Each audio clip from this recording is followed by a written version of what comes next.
بسم اللہ الرحمن الرحیم۔ جب طالوت بنی اسرائیل کے بادشاہ بن گئے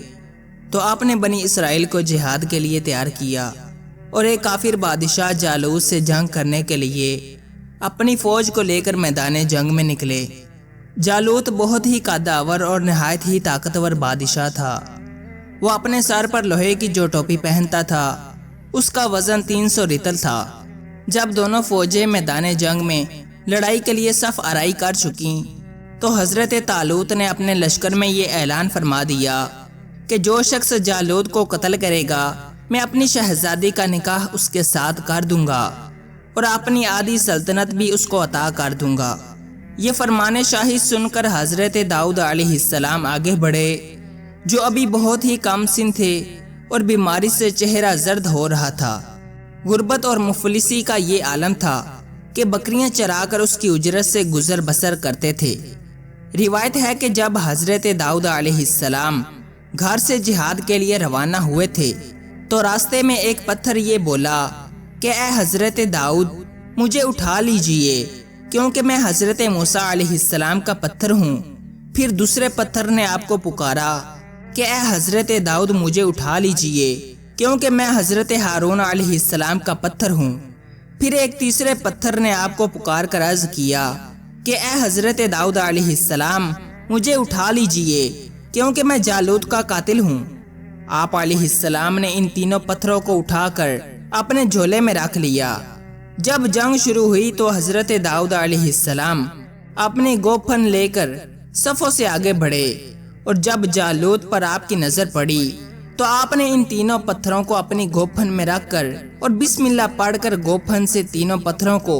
جالوت کے اوپر پھینکا اور یہ تینوں پتھر جا کر جالوت کی ناک اور کھوپڑی پر لگے اور اس کے بھیجے کو پاش پاش کر کے سر کے پیچھے سے نکل کر 30 جالوتیوں کو لگے اور سب کے سب مقتول ہو کر گر پڑے۔ پھر حضرت داؤد علیہ السلام نے جالوت کی لاش کو گھسیٹتے ہوئے لا کر اپنے بادشاہ حضرت طالوت کے قدموں میں ڈال دیا۔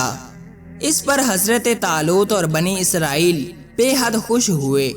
جالوت کے قتل ہو جانے سے اس کا لشکر بھاگ نکلا اور حضرت طالوت کو فتح مبین ہو گئی،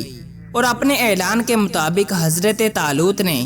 حضرت داؤد علیہ السلام کے ساتھ اپنی لڑکی کا نکاح کر دیا اور اپنی آدھی سلطنت کا ان کو سلطان بنا دیا۔ پھر پورے 40 برس کے بعد جب حضرت طالوت بادشاہ کا انتقال ہو گیا تو حضرت داؤد علیہ السلام پوری سلطنت کے بادشاہ بن گئے، اور جب حضرت شمویل علیہ السلام کی وفات ہو گئی تو اللہ تعالی نے حضرت داؤد علیہ السلام کو سلطنت کے ساتھ نبوت سے بھی سرفراز فرما دیا۔ آپ سے پہلے سلطنت اور نبوت دونوں اعزاز ایک ساتھ کسی کو بھی نہیں ملا تھا۔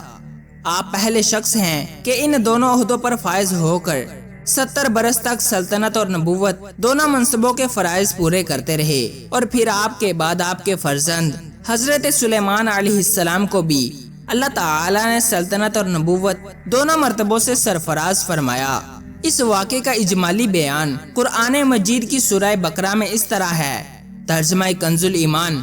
اور قتل کیا داؤد نے جالوت کو، اور اللہ نے اسے سلطنت اور حکمت عطا فرمائی اور اسے جو چاہا سکھایا۔ حضرت داؤد علیہ السلام نے باوجود یہ کہ ایک عظیم سلطنت کے بادشاہ تھے،